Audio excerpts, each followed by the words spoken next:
दोस्तों, स्वागत है हमारे इस चैनल पर जिसका नाम है सक्सेस.com। दोस्तों, आपके बीपीएससी को पॉइंट ऑफ व्यू से हम कुछ इंपॉर्टेंट टॉपिक क्विक रिवीजन के तौर पर लाने का प्रयास कर रहे हैं। उसी कड़ी में अंतरिम सरकार या इंटरिम गवर्नमेंट लाने का हम प्रयास किए हैं। यहाँ से अगर 67 में आप देखो तो वित्त मंत्री के बारे में पूछा था, और फिर आपको 66 में वित्त मंत्री के बारे में पूछा, 67 में श्रम मंत्री के बारे में पूछा। तो ये आपके लिए काफी इंपॉर्टेंट टॉपिक है और इसलिए क्विक रिवीजन के तौर पर भाई साहब इसको आप करके जाना, फायदा आपको हो सकता है क्योंकि इंपॉर्टेंट टॉपिक है।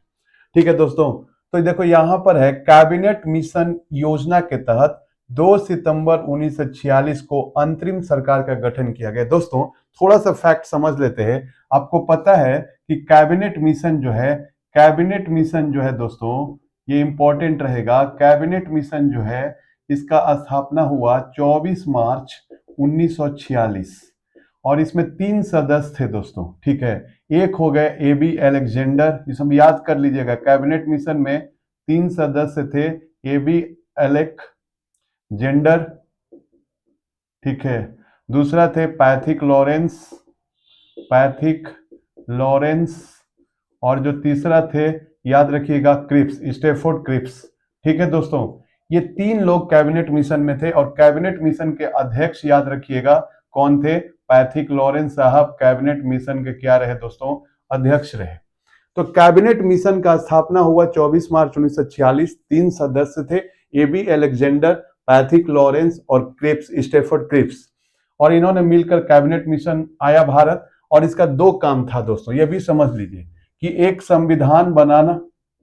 कैबिनेट मिशन का 2 काम था, एक संविधान बनाना और एक अंतरिम सरकार बनाना, ताकि अब अंग्रेज को यह लग गया था कि भारत में अब हम नहीं रह सकते, अब इनको संविधान बनाएंगे और इनको एक इंटरिम गवर्नमेंट देंगे और देखेंगे कि ये शासन प्रशासन चला सकते हैं कि नहीं। तो अंतरिम सरकार का गठन या इंटरिम गवर्नमेंट की बात की गई थी, किसमें? कैबिनेट मिशन में। और कैबिनेट मिशन की 2 बातें थी, याद रखिएगा, संविधान बनाना और अंतरिम सरकार बनाना। इसी उद्देश्य से उस समय के गवर्नर जनरल कौन थे? Lord bevel.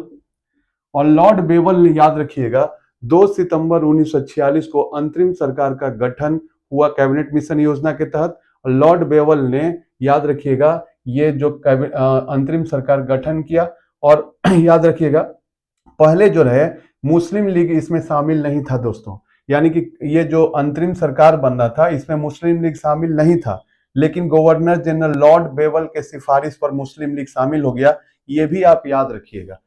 तो याद रखिएगा, जब मुस्लिम लीग शामिल हुआ और कांग्रेस मिलकर 15 मंत्री बने इस अंतरिम सरकार में दोस्तों। 10 कांग्रेस के मंत्री बने और 5 जो बने मुस्लिम लीग के इसमें मंत्री शामिल थे दोस्तों। तो इसको ध्यान पूर्वक देखना है। देखिए, अगर पूछेगा कि अंतरिम सरकार का अध्यक्ष कौन बना, तो लॉर्ड बेवल, जो उस समय गवर्नर जनरल थे।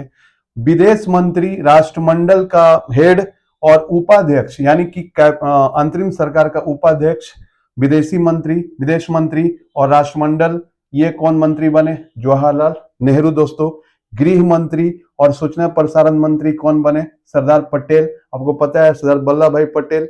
और सरदार वल्लभ भाई पटेल को सरदार की उपाधि कब मिला था, हम लोग बाद में डिस्कस करेंगे। याद रखिएगा, गृह मंत्री, सूचना प्रसारण मंत्री सरदार पटेल।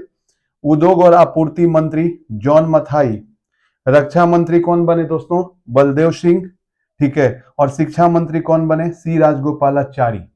खान एवं बंदरगाह, याद रखिएगा, मंत्री कौन बने? CH भाभा। ये भी आपके लिए इंपॉर्टेंट है। रेलवे मंत्री कौन बने?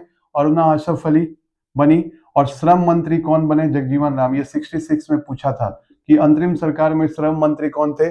याद रखिएगा, जगजीवन राम। ये बिहार से थे, इसलिए इंपॉर्टेंट है आपके लिए। और खाद्य एवं कृषि मंत्री कौन बने? डॉक्टर राजेंद्र प्रसाद। ये भी बीपीएससी में पूछ चुका है, सचिवालय सहायक में पूछ चुका है, पहला वाला में। और वित्त मंत्री कौन बने? लियाकत अली। याद रखिएगा, ये तो पूछा था 67 में और इसको पूछा था 66 बीपीएससी में। तो याद रखिएगा, वित्त मंत्री कौन बने? लियाकत अली। वाणिज्य मंत्री कौन बने? आई चुंदीगढ़। संचार मंत्री कौन बने? अब्दुल रब निस्तार। और विधि मंत्री जोगेंद्र नाथ मंडल। दोस्तों, मुस्लिम लीग में एकमात्र हिंदू सदस्य कौन थे? जोगेंद्र नाथ मंडल, याद रखिएगा। और स्वास्थ्य मंत्री कौन बने दोस्तों?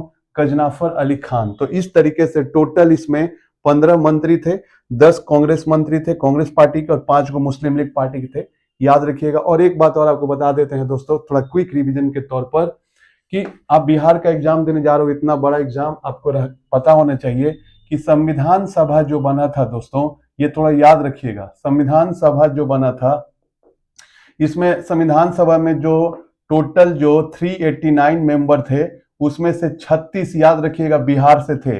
याद रखिएगा, संविधान सभा में जो 389 मेंबर थे, 36 बिहार से थे। यहां से प्रश्न पूछता है तो बिहार से कौन कौन थे दोस्तों, पढ़कर जाइएगा, ठीक है। आपको इंपॉर्टेंट 4-5 का नाम लिख देते हैं, 36 की जरूरी नहीं है याद करना। सरोजनी नायडू, याद रखिएगा, सरोजनी नायडू जो संविधान सभा में थी ना, 15 महिलाएं, तो उसमें से ये सरोजनी नायडू बिहार से निर्वाचित होकर गई थी, याद रखिएगा। दूसरा, जगजीवन राम साहब, ठीक है, जगजीवन राम साहब ये भी बिहार से निर्वाचित होकर संविधान सभा में गए थे। फिर हमारे राजेंद्र प्रसाद, राजेंद्र प्रसाद, और चौथा सच्चिदानंद सिन्हा। सच्चिदानंद सिन्हा दोस्तों, ये बिहार को बंगाल से अलग करवाने में महत्वपूर्ण भूमिका निभाए थे, इसीलिए इनको आधुनिक बिहार का जनक माना जाता है। किसको? सच्चिदानंद सिन्हा को। और 5वां नंबर एक याद कर लीजिएगा, श्री कृष्ण सिंह, श्री कृष्ण सिंह। और एक और याद रखिएगा, अनुग्रह नारायण सिंह, एन सिंह कर देते हैं दोस्तों, ठीक है। तो ये लोग संविधान सभा में कुछ महत्वपूर्ण व्यक्ति बिहार से शामिल थे। तो आपसे परीक्षाओं में पूछता है, ये 63 में पूछा था। अगर एक कोई दे तो ठीक है, क्योंकि बीपीएससी ई नंबर ऑप्शन लगाता है, तो इसलिए 4-5 का आप देख लीजिएगा, सरोजनी नायडू, जगजीवन राम, राजेंद्र प्रसाद, सच्चिदानंद सिन्हा, सच्चिदानंद सिन्हा, और याद रखिएगा श्री कृष्ण सिंह और अनुग्रह नारायण सिंह। दोस्तों, ये आपका क्विक रिवीजन के तौर पर हम लाने का प्रयास किए हैं, ताकि आपका एग्जाम के पहले ये सब थोड़ा देख लीजिएगा, आपका एग्जाम बेहतर जाए, यह हमारा प्रयास है दोस्तों। अगर हमारा कंटेंट अच्छा लग रहा हो तो प्लीज हमें लाइक शेयर सब्सक्राइब कीजिए और हमारा भी हौसला बढ़ाओ यार, ठीक है। Take care.